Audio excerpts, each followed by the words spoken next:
Assalamu alaikum wa rahmatullahi wa barakatuh. My brothers and sisters, what's the topic? The topic is actually the coronavirus. It has actually gone from bad to worse, and to be very honest with you, I want to tell you what I am doing so that you can know what I have done. Number one, I felt a slight scratch in my throat, and I decided not to go to Salatul Jumu'ah. I was supposed to be the Imam. I was supposed to lead the prayer, and I chose not to go to Salatul Jumu'ah because I don't want to put others at risk from me, and I don't want to be at risk from others. So that was number one. And like I told you, I do have a slight scratch in my throat. I'm still dealing with it, alhamdulillah. I had traveled, and when I came back from my journey from Australia, which was already a week back, almost, just under a week, I think it's been 6 days, I stayed away from my loved ones simply because I didn't want to put their lives at risk. So what I did is I did not greet my mom or dad who are in their 80s. I stayed away from them. I just, from a distance, I told them, look, I'm not going to come close to you. And there's no shaking of hands, no hugs. The older generation find it very difficult to understand why you're doing what you're doing. But I didn't. After that, I have not been to the masjid. I must tell you that I have not been to the masjid. And I practice what I preach. I've just learned that the situation is across the globe is far worse. Notice my tajweed. There is a mad. The mad lazim has sitta harakat, meaning 6 letters. It is far worse than we initially thought it was. I've witnessed many countries, and it's just spiraling, and people are not taking it seriously. So I'd like to be a person who goes down in history from among the Muslims who very strongly told the Muslimin not to go to the masjid. I'm not talking about closing or not closing the masjid, because I've already said my opinion in that regard. I believe that it's not an issue of closing. It's just suspending the congregational prayers within the masjid for a while, and those congregational prayers can continue in the house, in the home. I have been home. I have come out only for necessity. That's what I believe. I haven't come out of my motor vehicle when I've been places. And now I'm in my home, I'm in my yard, and that's it.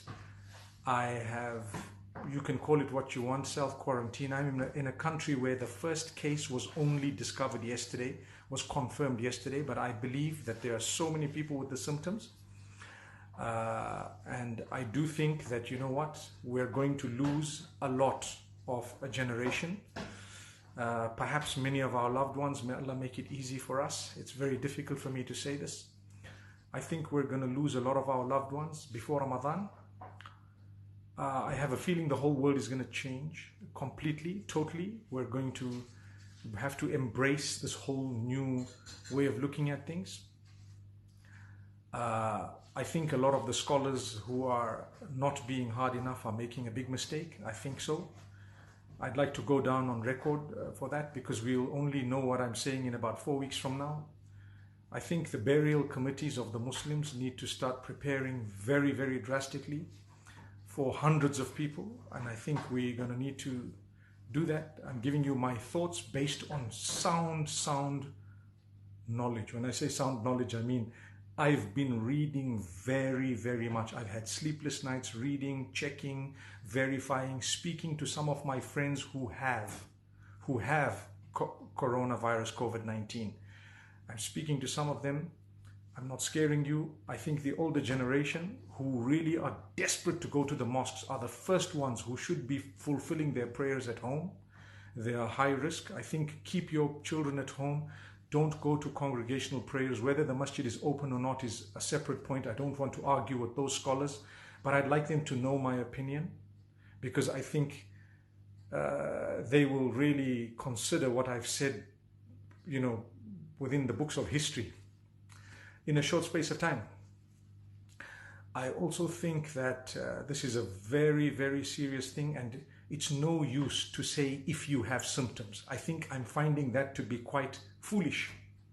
I'm finding that to be quite foolish, because there are no symptoms.